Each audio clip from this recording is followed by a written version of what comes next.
दोस्तों आज इस वीडियो में मैं उन तमाम स्किल्स के ऊपर कि जिनमें मैं अपने पिछले वीडियोस में एआई टूल्स का इस्तेमाल करके आपने वीडियोस कैसे बनाने होते हैं चंद मिनटों में, और आपने उनको कैसे यूज करना है अपने चैनल के लिए।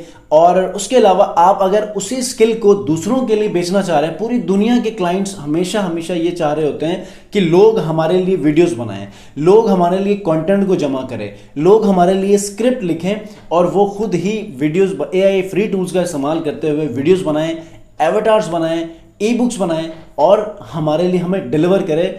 वो फिर आगे अपने चैनल्स के ऊपर, अपने अमेजोन अकाउंट्स के ऊपर ई बुक पब्लिश करके वो कमाना शुरू करें। तो ये सारी चीज़ें होती हैं। अब ऐसे में आपको एज अ सेलर फाइवर के ऊपर गिग्स कैसे बनानी है। अगर आप गिग्स बनाना चाह रहे हैं, डेफिनेटली हर कोई चैनल के ऊपर काम नहीं करता अपने लिए। अगर मैंने वो स्किल आपको सिखा दिया है तो उसका मतलब हरगिज़ नहीं है कि आप में से वो सारे लोग चैनल बनाकर काम शुरू करें। नहीं, आप में से